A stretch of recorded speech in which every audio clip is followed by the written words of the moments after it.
جی صاحب استمداد کے حوالے سے پہلے بھی سوالات ہو چکے ہیں ہمارے پہلے دروس میں، تو کچھ مزید جو اس پہ اعتراضات ہوئے ہیں وہ میرے پاس پہنچے ہیں، میں چاہوں گا اس پہ بھی آپ کچھ وضاحت جی فرما جی دیں۔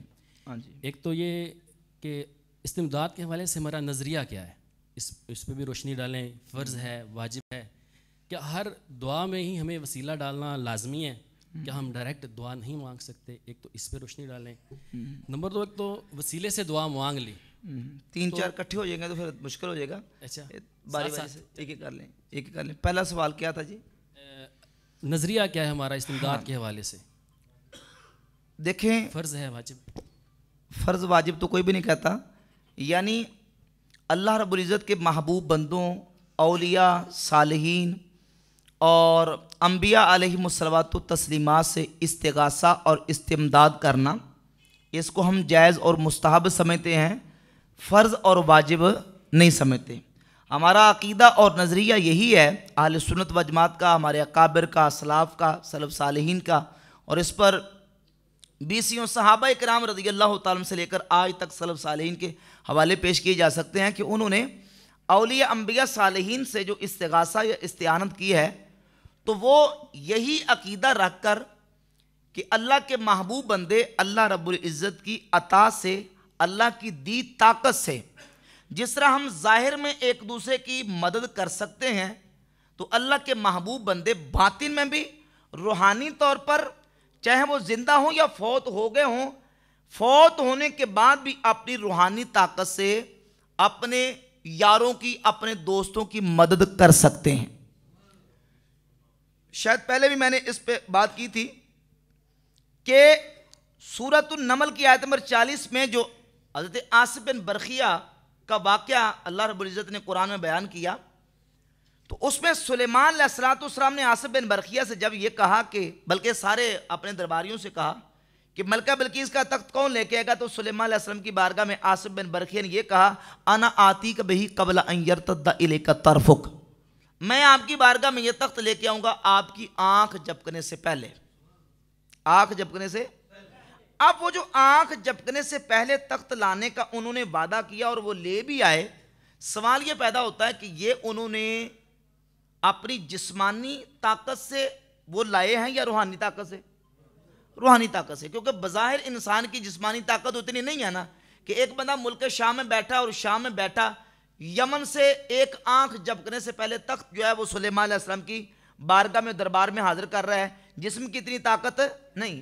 یہ اللہ رب العزت نے جو اپنے محبوب بندوں کو روح کی طاقت دی ہے، یہ روحانی طاقت سے لے کے آئے۔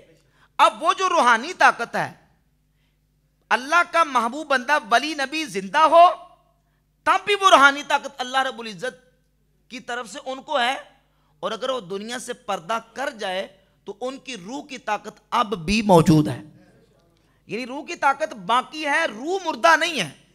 جب انسان کی ڈیتھ ہوتی ہے، موت ہوتی ہے، وفات پاتا ہے، تو انسان کی وفات کیا ہے کہ روح جسم سے نکل جاتی ہے، روح کا جسم سے جب انقطاع ہوتا ہے تو یہ موت ہے، یعنی موت جو ہے وہ جسم پہ طاری ہوتی ہے، روح پہ موت طاری۔ روح تو مومن کی بھی زندہ ہے اور کافر کی بھی زندہ ہے، جو روح تصرف کر رہی ہے زندگی میں دنیا میں، وہی روح اپنے فوت ہونے کے بعد بھی تصرف کر سکتی ہے۔ اب اللہ کے محبوب بندوں سے جو استمداد یا استغاثہ یا مدد طلب کی جاتی ہے، اس نیت کے ساتھ، جو مسلمان اس نیت کے ساتھ ان سے استغاثہ کرتا ہے کہ یہ اللہ رب العزت کی دی طاقت سے ان کی روح میری مدد کر سکتی ہے، تو یہ شرک ہرگز نہیں ہے۔ باقی رہ گیا جو نا وہ وسیلے کا، تو وسیلے کے ساتھ اللہ کے محبوب بندوں کے ذریعے سے ان کا صدقہ وسیلہ دے کے اللہ تعالیٰ کی بارگاہ میں دعا کی جائے تو یقیناً یہ جائز اور مستحب ہے، اس کو ہم فرض اور واجب سمجھتے نہیں ہیں، فرض اور واجب نہیں ہے، جائز اور مستحب ہے، تو جو کرے گا تو بالکل اس کے لیے درست اور جائز ہے۔ ٹھیک ہے جی، دوسرا مطلب یہ تھا کہ وسیلے سے تو دعا ہو گئی، ہاں جی، نبی کریم صلی اللہ علیہ وسلم کا وسیلہ، اولیاء کا وسیلہ، اب ہم ڈائریکٹ کرتے ہیں، جیسے استغاثہ پیش کرتے ہیں یا رسول اللہ انظر حالنا یا حبیب اللہ اسمک لنا، اس طرح، یا ہم کہتے ہیں کہ یا غوث میری لاج رکھنا، ان کی بارگاہ میں کوئی اس طرح کی عرض کرتے ہیں، تو کہ یہ دعائیہ کلمات نہیں ہیں، تو دعا تو صرف اللہ تعالیٰ سے ہی کی جا سکتی ہے، تو ہم ان سے کیوں یہ چیز مانگتے ہیں، یہ طلب کرتے ہیں؟ جی جی، دیکھیں سوالی جواب اس کا یہ ہے کہ دعا کا مطلب کیا ہے، دعا کا معنی کیا ہے. اگر تو آپ محض کسی کو پکارنے کو یا کسی کے بلانے کو دعا کہتے ہیں اور اس کو عبادت ٹھہراتے ہیں تو یہ تو قرآن و حدیث کے خلاف ہے. قرآن مجید اٹھائیں، احادیث اٹھائیں. مثال کے طور پہ قرآن مجید میں اللہ رب العزت نے جہاں صحابہ کرام رضی اللہ تعالیٰ عنہ کے حوالے سے جنگ احد کا واقعہ بیان کیا تو اس میں کلمات ہے قرآن مجید میں کہ والرسول یدعوکم فی اخراکم. اب یہ ذرا سمجھیں، دعا یدعو دعان و دعوتن، اس کا مصدر دعا اور دعوت ہے. وہ دعا آئے، یدعو آئے، لا تدعو آئے، ادعو آئے، یہ سارے کا جو اصل مصدر ہے وہ دعا ہے. اسی سے دعا ہے، اسی سے یدعو ہے، اسی سے ادعو ہے اور اسی سے لا تدعو ہے.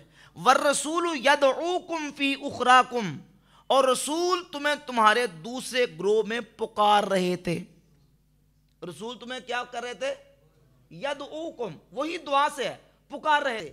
اگر مطلقاً پکارنا دعا اور دعا ٹھہر کے عبادت کہلایا جائے تو نعوذ باللہ اس آیت میں کیا معنی لیا جائے گا کہ رسول نعوذ باللہ اپنے صحابہ کی عبادت کر رہے تھے؟ وہ محض پکار رہے تھے، محض بلا رہے تھے. تو محض کسی کو پکارنا اور بلانا یہ عبادت نہیں ہے. ایک دوسری مثال قرآن مجید سے سورۃ النور میں ہے، آیت نمبر 63 ہے، لا تجعلوا دعاء الرسول بینکم کدعاء بعضکم بعضا. تم رسول کے پکارنے کو آپس میں اس طرح نہ سمجھ لو جس طرح تمہارا ایک دوسرے کو پکارنا. ایک معنی تو یہ ہے، یعنی تم رسول کو اس طرح نہ پکارو جس طرح تم ایک دوسرے کو پکارتے ہو. ایک مطلب یہ ہے تفسیر کے مطابق، اور دوسرا تفسیر کے مطابق اس کا یہ مطلب ہے کہ تم رسول کے پکارنے کو اس طرح نہ سمجھ لو آپس میں جس طرح ایک دوسرے کو پکارنا. یعنی رسول تمہیں پکارے تو اس طرح نہ سمجھو کہ جس طرح تمہیں کسی ایک دوسرے نے پکارا توجہ کی نہیں کی تو نہیں کی، بلکہ جب رسول تمہیں پکارے فوراً رسول کے پکارنے پر حاضر ہو جاؤ. یعنی دونوں جہت سے ترجمہ تفسیر کے مطابق موجود ہے. اب امتی رسول کو پکارے یا رسول امتی کو پکاریں، یہاں باقاعدہ لفظ دعا موجود ہے، لا تجعلوا دعاء الرسول بینکم کدعاء بعضکم بعضا. تو یہاں جو عام طور پہ حدیث پڑھتے ہیں کہ الدعاء هو العبادہ، دعا عبادت ہے، تو کیا یہاں اس دعا کو عبادت قرار دیں گے؟ نہیں. سورہ نور کی آیت نمبر 63 ہے. کیا یہ دعا عبادت ہے؟ یہ دعا محض پکارنا اور بلانا ہے. اب وہ جو حدیث ہے دعا عبادت ہے، اس کا مطلب کیا ہے؟ محدثین کی تشریحات اٹھا کر دیکھ لیں، اس کا مفہوم اٹھا کر دیکھ لیں، اسی حدیث کی تشریح اٹھا کر دیکھ لیں کہ الدعاء هو العبادہ. اب یہ جو الدعاء ہے عربی زبان میں اس دعا کے اوپر ایک الف لام لگا ہوا ہے، اصل میں الدعا ہے اور تجوید کے قواعد کی مناسبت سے اس کو الدعا پڑھتے ہیں. تو الدعا کے شروع میں الف لام ہے. یہ الف لام جو ہے نہ استغراقی ہے نہ جنسی ہے، بلکہ یہ الف لام عہدی ہے. معنی یہ ہے دعاء اللہ هو العبادہ، یعنی جب مومن مسلمان بندہ اللہ کو پکارے تو اللہ کو پکارنا یہ عبادت ہے. اللہ کو پکارنا. اب اللہ کو پکارنا عبادت کیسے ہے؟ وہ اس لیے ہے کہ جب بندہ اپنے رب کو پکارتا ہے، جب بندہ اپنے الہ اور معبود کو پکارتا ہے تو اس کو اپنا معبود اور الہ سمجھ کے پکارتا ہے. جب بندہ اپنے معبود کو اپنا معبود اپنا الہ سمجھ کے پکارے گا تو وہ پکارنا عبادت ہوگا. اور اگر بندہ بندے کو بندہ سمجھ کے اللہ کا محبوب اور اللہ کا بندہ سمجھ کے پکارے گا تو یہ پکارنا عبادت نہیں ہے. ورنہ تو پھر صحابہ کرام کے اوپر یہ بات جائے گی اور امت کے جتنے اسلاف اور صالحین اور اولیاء اللہ سے یہ چیز ثابت ہے، نعوذ باللہ سب یہ ساری بات ان پر جائے گی.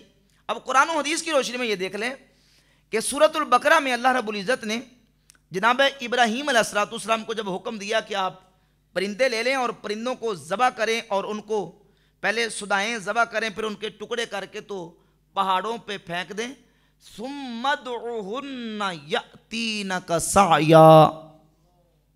یہ ادعو دعا یدعو دعاءن سے امر کا صیغہ ہے، ادعو اسی دعا سے، ثم ادعو ہن یاتینک سعیا، اے ابراہیم پھر ان مرے ہوئے پرندوں کو پکاریں، وہ آپ کی طرف دوڑتے ہوئے آئیں گے۔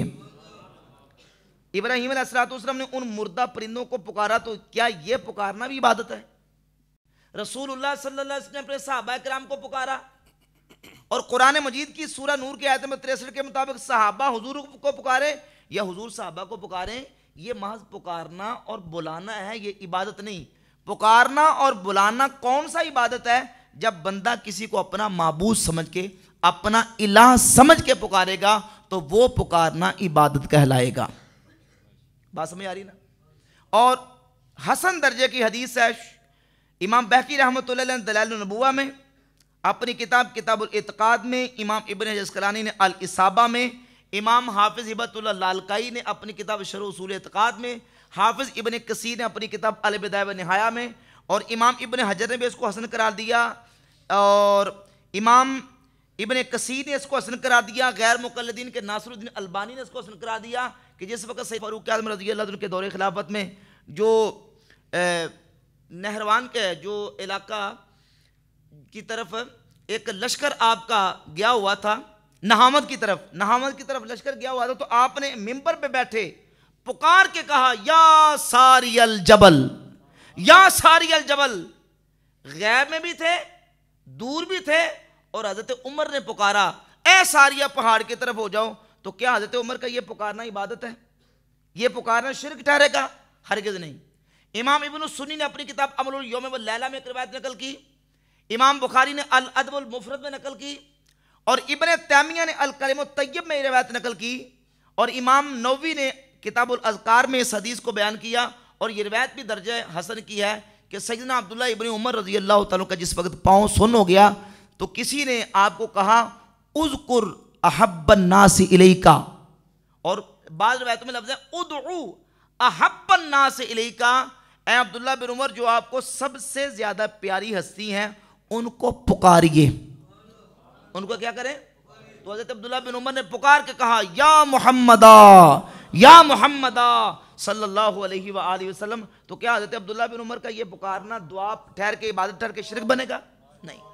تو ہر پکارنا عبادت نہیں ہے، بلکہ وہ جو حدیث الدعاء هو العبادہ، معنی یہ ہے دعا اللہ هو العبادہ، یعنی اللہ کو پکارنا بندے کا یہ عبادت ہے۔ دیکھنا ایک کھڑا ہونا نماز میں ہے، ہم نماز میں کھڑے ہوتے ہیں اور اپنے استاد کے لیے بھی کھڑے ہوتے ہیں، اپنے شیخ اپنے استاد کے لیے اپنے والدین کے لیے کھڑے ہوتے ہیں، تو اب یہ جو کھڑا ہونا اور قیام کرنا جب نماز میں ہو تو عبادت ہے، لیکن جب اپنے شیخ استاد یا اپنے والدین کے لیے ہو تو وہ تعظیم ہے، عبادت نہیں۔ نماز میں کھڑے ہوتے ہیں سمیع اللہ لمن حمدہ ربنا لک الحمد، دونوں ہاتھ کھڑے چھوڑ دیتے ہیں کھڑے ہو کے، اب دونوں ہاتھ چھوڑتے ہیں، اور بعین ہی یہی کیفیت اور یہی حالت ہوتی ہے جب قومی ترانہ سن رہے ہوتے ہیں، کیفیت ایک ہے، لیکن جب نماز میں ہوتے ہیں تو وہ عبادت ہے، اور جب قومی ترانہ کے وقت اس طرح سٹینڈ کھڑے ہوتے ہیں تو یہ عبادت تعظیم ہے، کیفیت ایک ہے، حالت ایک ہے۔ اسی طرح جب ہم نماز میں تشہد کی حالت میں بیٹھتے ہیں تو تشہد کی حالت میں جب بیٹھتے ہیں نماز میں تو یہ عبادت ہے، لیکن جب کسی استاد کے سامنے، اپنے والدین کے سامنے، اپنے پیر و مرشد کے سامنے، اور صحیح مسلم میں جو حدیث جبریل ہے، جناب جبریل علیہ السلام نبی پاک علیہ السلام کی بارگاہ میں آئے، صحابہ کرام بیٹھے ہوئے تھے، تو انہوں نے اس طرح دو زانو آ کے بیٹھے، اور حدیث میں آتا فَأَسْنَدَ رُكْبَتَيْهِ إِلَى رُكْبَتَيْهِ وَوَضَعَ كَفَّيْهِ عَلَى فَخِذَيْهِ، انہوں نے اپنے دونوں ہاتھ اپنی رانوں پہ رکھ لیے اور اپنے گھٹنے رسول اللہ صلی اللہ علیہ وسلم کے گھٹنوں کے ساتھ ملا دیے، اور حضور سے آ کے اس طرح جس طرح شاگرد استاد کے سامنے بیٹھتا ہے، دو زانو آ کے بیٹھ کے پوچھا اے اللہ کے محبوب یہ بتائیے کہ ایمان کیا ہے، اسلام کیا ہے، احسان کیا ہے؟ تو اب یہ بیٹھنا کیا عبادت ہے؟ نماز میں بیٹھے تو عبادت ہے، لیکن شاگرد استاد کے سامنے بیٹھے تو یہ عبادت ہے، یہ تعظیم ہے۔ دعا اللہ والی عبادہ، اللہ کو پکارنا عبادت ہے، لیکن جب بندہ بندے کو پکارتا ہے، بندہ سمجھ کے اللہ کا محبوب سمجھ کے اور یہ عقیدہ رکھ کے کہ اللہ کی دی طاقت سے اور اللہ رب العزت نے جو اس کو طاقت دی ہے اس طاقت سے یہ روحانی طور پر میری مدد کر سکتا ہے. جیسے ایک دوسرے سے ہم ظاہر میں مدد لیتے ہیں اس نیت کے ساتھ کہ یہ حقیقت میں مدد کرنے والا نہیں, مدد حقیقت میں اللہ کرتا ہے لیکن اللہ نے اس کے ذریعے سے کروائی ہے. بات سمجھ آ رہی نا؟